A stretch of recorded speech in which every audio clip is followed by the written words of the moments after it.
So confidence is built off of what you know before. It's built off experience. It's built off of doing something, and your body won't stop you from going through it because it'll say, this is safe enough. You can do this. You have confidence. You're confident in doing it. But to jump off a cliff, to go the next level, to try something new, that takes courage. Right? That's a completely different animal. That's when you feel that rush, and some people feel that rush and they go, nope, and they sit back down. When the people who are going to break through that next level, your next app, the next business that lands, the next sale that closes, is the person that has the courage to go, yeah, like let's do this. Let's get in front of it. Do you want this?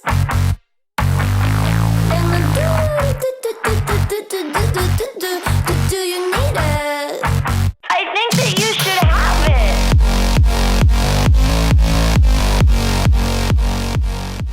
I think that you should have it.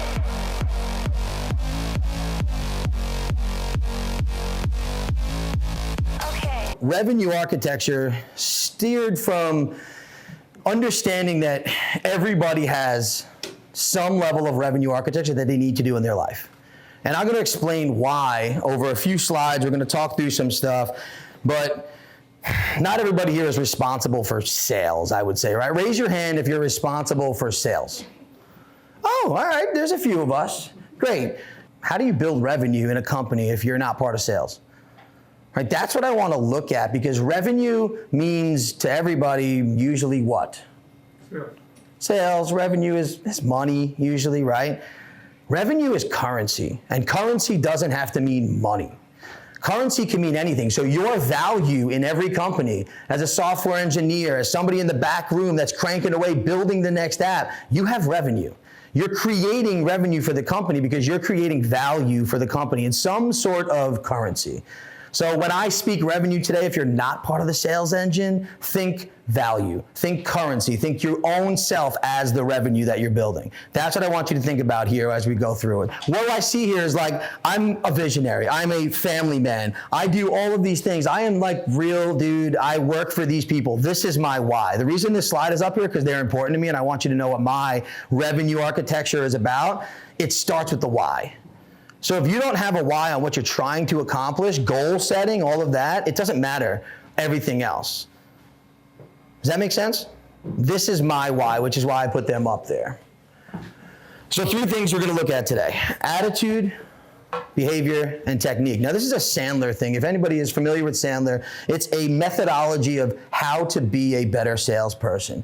Now, methodology is different than sales process. Sales process is like I do this, and that.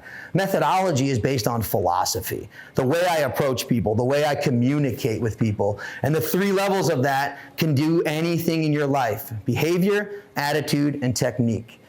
There's 3 because they're kind of like a stool. And, well, that stool has 4 legs. But if it had 3 legs and I knocked one out, what happens? You fall over. You fall over. Same thing happens with a success triangle. All 3 need to be moving in all directions. Think of it this way. You wake up in the morning, you want to go to the gym. Do you really want to go to the gym in the morning? Do you really feel like, I'm going to get out of bed, I'm going to do this? No, you fight yourself tooth and nail every single day until you build that habit. But you fight yourself. You go to the gym. How do you feel after the gym? Pretty damn good. Now it starts feeding your mindset, like, well, you know what, I feel good, I should go to the gym more. And then you do it for 3 months, 6 months, 8 months, whatever, and let me find someone a little bit closer to my age. How do you feel, wow, a bunch of you guys are young, how do you feel after, doing it for 3 months the wrong way? I don't even know if I'm doing it the wrong way or the right way. But your knees hurt, your back hurts, your shoulder hurts, you're like, what the hell's going on? That's technique now. Now we figure out I need technique. Right, so attitude, mindset, and technique, they all work together. So I'm going to start talking about attitude today. The reason I'm doing this is because none of the other shit matters. If you don't have the right mindset about it, you don't have the right attitude, it doesn't matter what you set your goals for. If you think they're bullshit, they are bullshit. Let's say that nicer, it's the Henry Ford way. If you think you can, you will. If you think you can't, you won't. Mindset matters here. So I'm going to start there. I don't even know what to do with the clicker. Here we go. If you're in sales, many of us might be in what's called the feature function trap. The feature function trap is where we decide that we need to sell based on the features and benefits of our products. And we do this even if you're not in sales, you're coming to your boss with the features and benefits of why the next app is gonna make sense, why the next rendition or the next edition needs to make sense. We sell and we navigate all conflict through features and benefits. So let me tell you why it's better. Let me tell you why it looks great. Let me tell you why this will work for you. It's all the positive, positive, positive. What I found, if you stop pitching specs, you can really get to the value. Why? If you don't have, let me say it this way. Raise your hand again. Who's in sales? A little bit of sales? Okay. So if you couldn't, barred by law, to mention any feature or benefit of working with you, how would you sell? What would you talk about? Story. Okay, a story about what?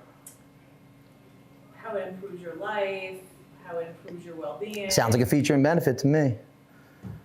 If you can't speak features and benefits, how would you sell? A trust-based equation.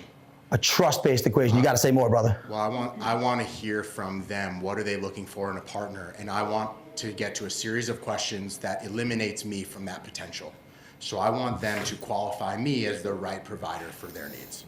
Okay. Okay, qualify you as the right provider.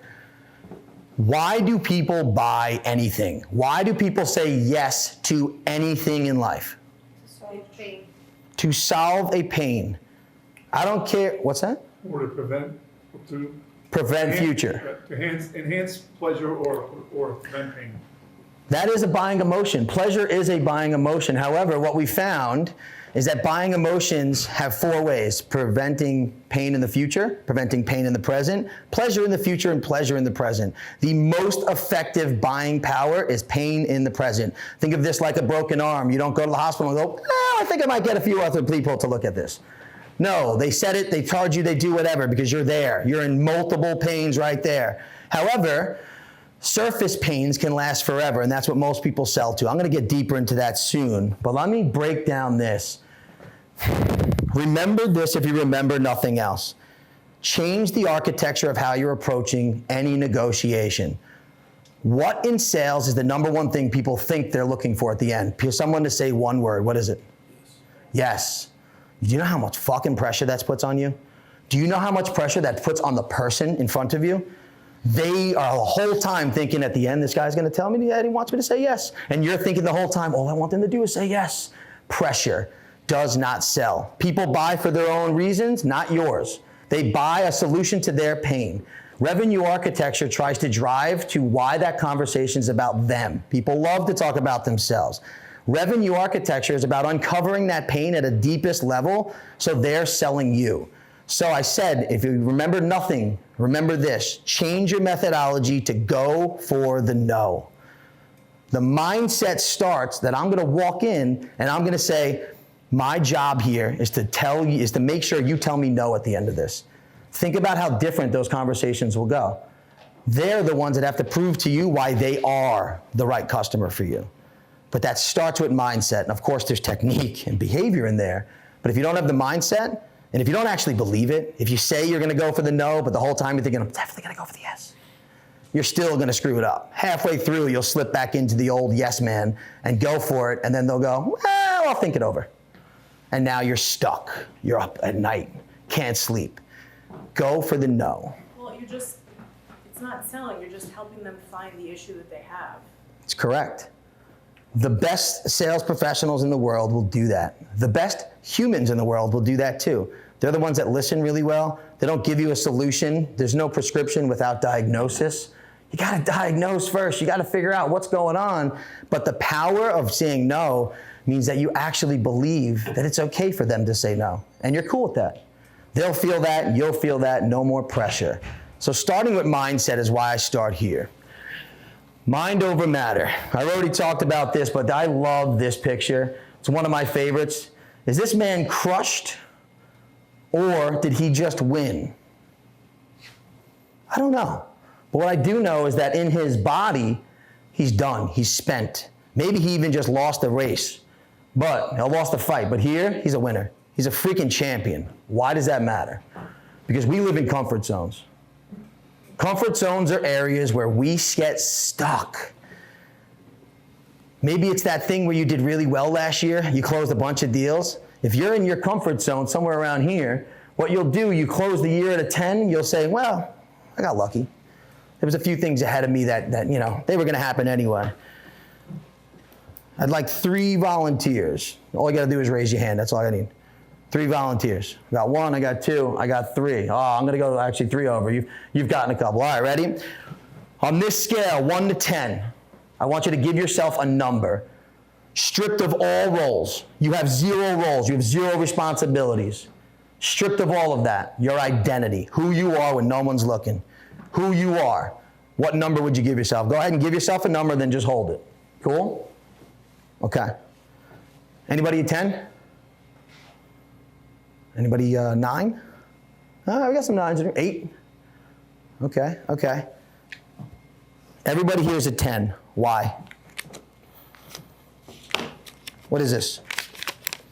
My business card. No, not quite. This is a $100 bill, right? Everybody knows a $100 bill. We know what it is. The identity of this $100 bill, correct? I don't do magic, so I'm not going to make it disappear. If I take this and crumple it, and I throw it on the floor, what is that? Trash. It's a $100 bill. Cool. If I dragged it through mud, ripped it in 10 pieces, my money concept ain't there. I'm not going to do that. But if I did, what would it be? $100 bill. The identity of this is a 10. It is a $100 bill no matter what the fuck I do to it. Same thing with you. You were conceived, you were born, you live, and you will die as a 10. If you don't think of yourself as a 10, you will never perform in any of your roles as a 10. Because we can only perform physically as we see ourselves conceptually. In every single role, we will dial it back to make ourselves feel more comfortable. I can't be a 10, I'm only a 7. I don't see myself as a 10, therefore I'll never be the top here. You will never succeed to the point where you actually feel happy if you don't see yourself as a 10. The mindset matters. The reason I'm putting all this through is because sales, architecture, revenue, none of it matters if you don't believe that. So I'm starting here because the mindset is the most strong thing. Real quick, everybody, I want you to say, I'm an I-10. Go for it. That was weak as shit. Try that again. I'm an I-10. I'm an I-10. There we go. Let the neighbors hear a little bit. There we go. I did not believe one of you the first time. Are you gonna buy it? Oh, you should try it. Try it. Try it. Try it. Try it. Try it. I think that you should have it. So I'm going to concentrate on one of the pieces of the triangle: goals, behaviors, plans, and activities. This is the behavior triangle. We all know goals have to be set. If you don't write them down, they don't happen. If you don't tell anybody about them, you probably don't stay accountable to them. The piece I want to look at is when we have sales funnels, we know we're trying to get people in the top, right? We know we're trying to move them through. We know we're trying to get them to the end. Then after that, we have some other areas of like upsales and getting people there. We have leaky bucket syndrome that's possible. Anybody know what leaky bucket syndrome is? Leaky bucket syndrome is when we really do get great clients and then we forget about them. And all of a sudden they say things like, yeah, we're actually leaving for a competitor, and you are shocked. When's the best place to defuse a bomb? Best time to defuse a bomb?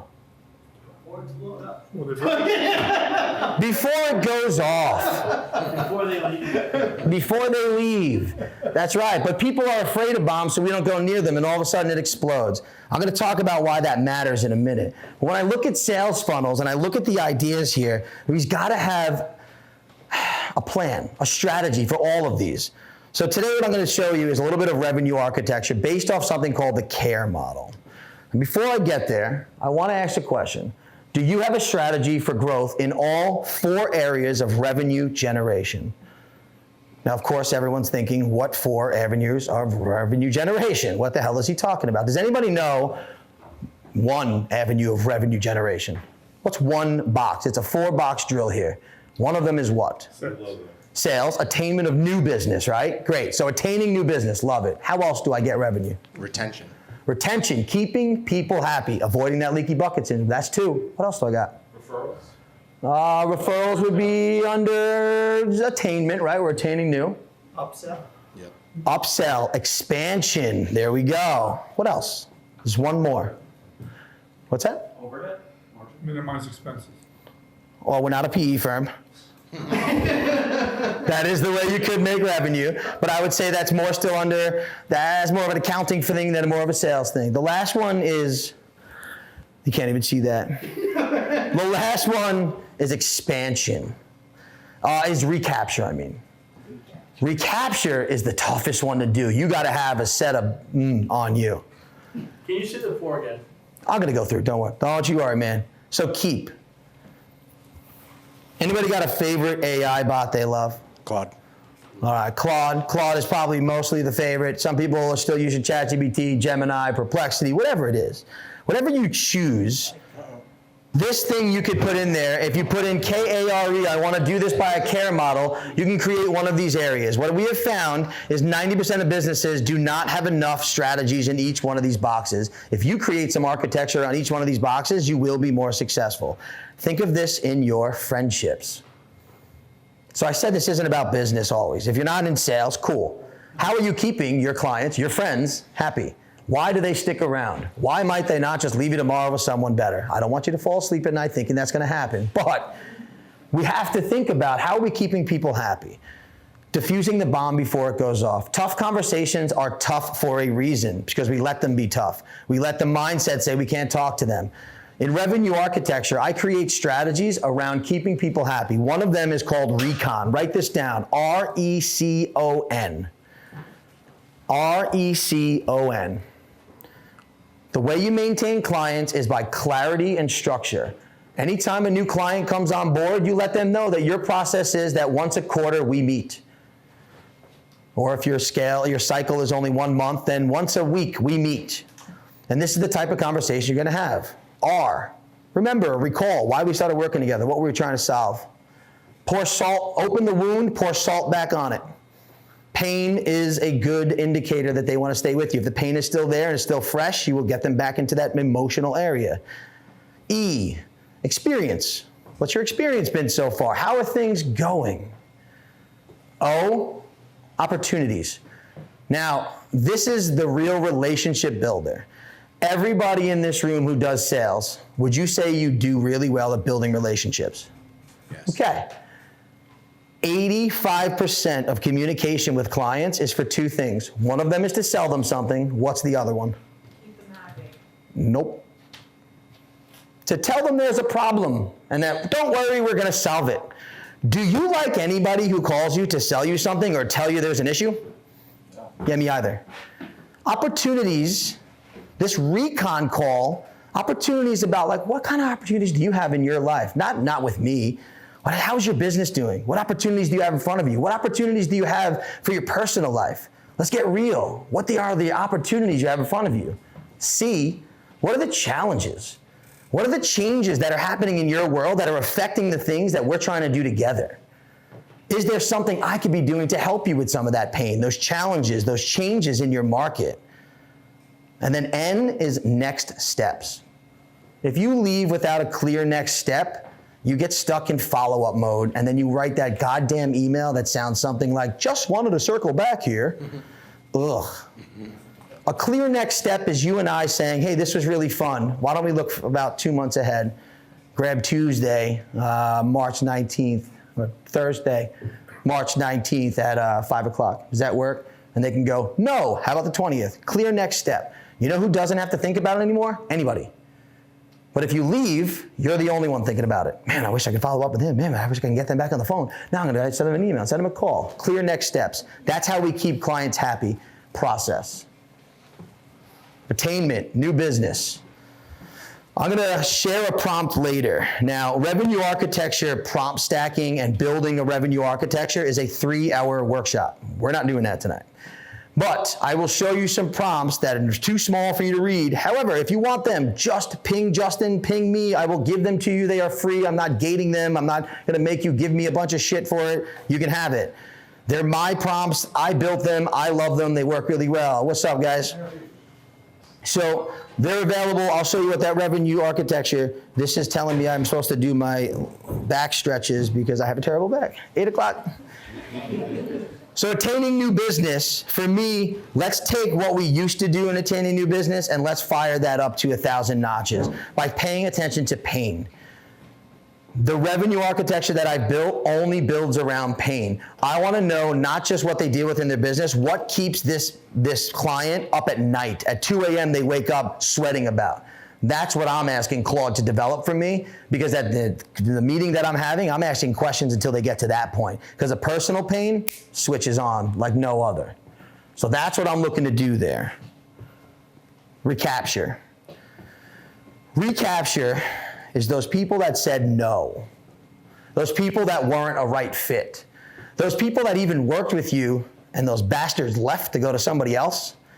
These are where I said it takes a little bit of guts, it takes a little bit of courage to go back to them. However, has anyone grown in the last 5 years? Of course. Yeah. Has anyone grown in the last 10 years, both physically, professionally? So has every single other person in the world. The person who couldn't afford you earlier or wasn't the right fit might be in the right place now. The person who just wasn't ready for your new technology is ripe for the taking now. The person who went with the other guy and now fucking hates that guy is ripe for the taking. But we don't go back because we're terrified. Mindset. It is a disservice not to go back to them. So recapturing them is all about going back and just saying, what's changed? What's new? Should we be having another conversation? It is amazing how many businesses make a ton of money and think I'm a genius for doing this one thing. You know why? People already know how to buy from you. They know what the product does. They've already been sold once. They understand 90% of the sales pitch you were going to give them. It takes all the pressure off from there. Now you're really in the no vial. Hey, you've already said no once. Why don't we start there? Why'd you say no before? What's changed? Why'd you get on the phone today? Because I'll tell you what, they ain't getting on the fucking phone unless they had an idea that they want to work with you again. They would never even answer. If anyone answers in this quadrant, they're ripe for the taking. You just have to not try to sell them again the same way you did last time. Right? Dial it back, ask those questions the right way. An expansion, growing within. We all know that people who know, like, and trust us and already are working with us are there. Revenue architecture and expansion is called the relationship matrix. The relationship matrix gives you a snapshot, and you could put this in, again, any one of your clauses or anything else. You say, I want to create a relationship matrix for my clients. What this is on the X and Y axis. On the X axis, all the way across the top, you have all your products and services. Now, some of you might have thousands of SKUs. You can't do that. Pick your top 20 to 100. All your products and services. On the Y-axis, you have all of your clients. And then you do a simple set. A money sign means they could use this and I haven't sold it to them yet. A question mark means, I don't know if they could use this, I should ask. An X means they definitely can't use this, won't use this, don't need it. And a check sign means they're already using it. When I do a relationship matrix in every company I work with, you know what I find? A ton of green symbols and a ton of question marks. And now everybody can look at this one sheet and go, I have 15 conversations to have over the next month, and I have 32 revenue generation conversations to have, because they can definitely use this. We've already identified it. But instead of thinking about it every day of who could use what, the relationship matrix throws it right in your face. It is direct and upfront. That's how expansion goes from maybe a good idea to intentionality. Intentionality matters. Are you gonna buy it? Oh, you should try it. Try it. Try it. Try it. Try it. Try it. I think that you should have it. The most powerful place sales can come from is to find out that it doesn't align and say these 2 words or these 3 words, not a good fit. Because you know what people hate to do more than win something? Oh, they hate to lose something. The moment you start to say, you know what, I don't think this is the right fit, I think maybe we should close the book on this. And I recommend always having a book with you when you do sales. You know, I think we should, I don't think it's the right fit. As soon as you close it, someone goes, wait. Now they're selling you on why they think it's a great fit. And that's when you start to concentrate on, I'm a little confused. Give me a little bit more on this. Like, why do you think it's a good fit? Because I really thought that everything we talked about didn't align with what you were saying. I know that you were a little bit hesitant about it. That's why I closed the book. I'm not convinced that this would be the right fit. I should probably, it wouldn't make sense for me to sell this to you. Take away close. Now all of a sudden they're selling you. It's the negative reverse. Negative reverse selling is ninja style. That's a huge technique flex. That takes a long time. But any one of these areas, if you're not developing pain, and I mean real pain. Does anybody know what the difference between surface pain and real pain is? All right, surface pain, let me explain it this way. Anybody have something in their home, in their house, in their apartment that doesn't quite work well, and they haven't fixed it? Yeah, that's surface pain, like you'll deal with it. The leaky faucet upstairs, it like kind of leaks, it makes a drip sound, like it's not that annoying until it's in your kitchen. And then you're like, oh shit, I should have fixed that. That's real pain. I'll explain surface pain somewhere else and why selling to surface pains doesn't matter. If you don't go deeper with revenue architecture, which is about getting deep into pain, you will sell to surface pains, and people will deal with surface pains sometimes their whole life. Anybody have something in their body that doesn't quite work well? It clicks a little bit weird, it whistles when you breathe, something doesn't quite work well, and you haven't fixed it yet? You've been dealing with it for 30 years, for 10 years, for 15 years. That's a surface level pain. It hasn't affected you in a way that you've made a decision to buy something to fix it. Professionals, 90%, it's the iceberg, 90% sell to a 10% pain. When all of the other surface pain, all of the other deeper pain is below that. Revenue architecture is about driving towards that pain. So building something that gets us out of surface needs and deep pains. The only way to do that, to know what someone's deep pain is before you go into the meeting, is through AI. This was not possible 10 years ago. Sales professionals like myself would go in and we would have to ask such deep questions, such personal questions, trying to bring this person down and trying to figure out where that pain was. It was super difficult because I was flying blind. I was going in with clarity questions to try and figure out if maybe there was something that I could then pull on. Instead, now I'm asking AI to build it for me, to look at this persona, to look at this person. I even use their names and their company. They'll pull everything from social media to figure out the way that they react to certain posts.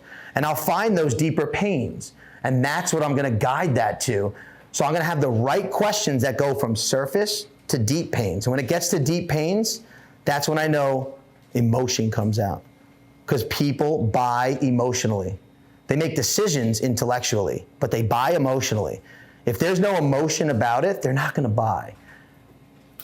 And at one point or another, you're gonna have to go back to intellectuality, because at one point or another, you're gonna break out numbers and they're gonna go, intellectual mind's gonna kick back in, does this make sense? If the pain is not great enough, the numbers will always win. Intellect will always win if the pain is not great enough. The pain has to be great enough. Have the mindset of, I'm gonna be able to say no. If you can settle into that, I will give you these prompts, play around with it. Your first sales call after this, try having this happen, and then you'll see the prompt. It'll say, this is your first call, this is where you should go, these are the questions, this is the flow of the call, these are the areas that you should concentrate on, here's the questions you should ask. After your first call, you do a I shoulda list. Anybody know how to stop shooting all over themselves? I said shooting all over yourself. After every call, when we do bad, right, what do I say? Oh, I should have done this, I should have done that, I should have been better. I should all over myself. As soon as you're done, you create a list. What I did, what I said. On the other side is what I should have said, what I should have done. And then you take what I should have said and what I should have done, you post it back in here and say, this is what happened, this is what I should have done. It'll refine that prompt to make you a stronger salesperson every single time. A stronger negotiator, a stronger value prompt person for when you're trying to get that deal closed, or when you're trying to make sure that you're the next one to get hired. If anybody's looking for a new job, use this revenue architecture to see how is my revenue, what is my value, how am I gonna pitch it? So tonight, I kind of breezed through some of this stuff. However, the biggest thing is, if we believe in what we're trying to accomplish, we use AI to go from 17 hours worth of work down to 4 seconds worth of work. I love a little bit of R&D here. What's R&D? Nope, rip off and duplicate. That's the new world of that we live in. Everyone's ripping off and duplicate. You are more than welcome to rip off and duplicate everything I've said here today. I hope we got something out of it today. Who found it valuable? Yo, Ryan, thanks. Do you want this? So I'm Justin Abrams. This is Mike Rispoli. Matt Ramos is somewhere around here, over there. We make up the Cause of a Kind team. We build software and websites for small businesses and individuals. And we were just tired of going into New York City to catch a vibe and network. So we decided to make our own event here, and that's really why you're all here.